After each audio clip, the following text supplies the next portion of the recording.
নই, কিন্তু প্রায়শই ভুলে যাই একটি শব্দ যা পারে আসমান থেকে আমাদের রিজিক নিয়ে আসতে, আর তা হচ্ছে আস্তাগফিরুল্লাহ। দৈনন্দিন বিল বাড়ছে, হার্ট এক্সস্টেড হচ্ছে, আমরা কাজ করছি, দোয়া করছি, কিন্তু তারপরেও জীবন কোথাও যেন আটকে আছে। আল্লাহকে মনে মনে বলছি, কোথায় কমতি হচ্ছে আমার। একজন নবীজি খুব পাওয়ারফুল বাক্য বলেছিলেন। তিনি বলেন, তোমার প্রভুর কাছে ক্ষমা প্রার্থনা করো, তিনি তোমাদের প্রচুর পরিমাণে বৃষ্টি বর্ষণ করবেন, ধন সম্পদ, সন্তান, নদী আর বাগান দান করবেন। আস্তাগফিরুল্লাহ শুধু পাপ মোচন করে না, বাধার দরজা খুলে রহমত বর্ষণ করে।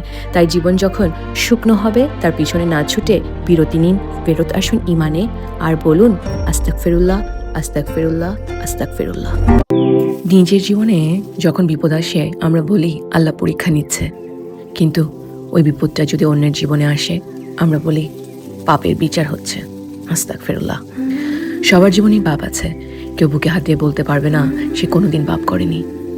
হতে পারে আপনি মদ্যপান করেন না, ক্লাবে যান না, অথবা ব্যভিচার করেন না, কিন্তু আপনি যে সিম্পলি এটা ভাবছেন যে ওই মানুষদের থেকে আপনি সুপিরিয়র, এটিই প্রকাশ করছে আপনার দাম্ভিকতা আর অহংকার, যা স্বয়ং ইবলিশের রূপকে প্রতিফলিত করে। তাই চলুন আজকে সারাদিন নিজের একটি দোষ খুঁজে বের করি।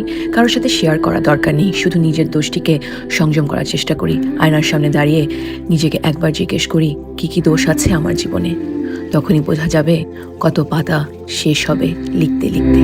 আমরা অনায়াসেই কারোর সম্পর্কে খারাপ কথা শুধুমাত্র কানে শুনেই বিশ্বাস করে ফেলি, তাকে অপছন্দ করা শুরু করে দেই, জানতেও চাই না জিনিসটা সত্য কিনা। যদি আদৌ সত্যও হয়ে থাকে, তারপরেও আমাদের উচিত না কাউকে ঘৃণা করা বা অপছন্দ করা। কারণ আমার আল্লাহ যখন আমার দোষগুলো দেখেও আমাকে অপছন্দ করছে না, তাহলে আমি তার বান্দা হয়ে এমন কি হয়ে গেছি যে তারই আরেক সৃষ্টিকে আমি ঘৃণা করব?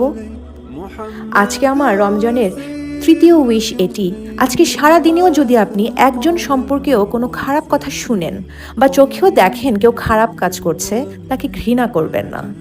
আল্লাহর এই সুন্দর দুনিয়ায় দোষীকে নয়, বরং দোষকে অপছন্দ করুন।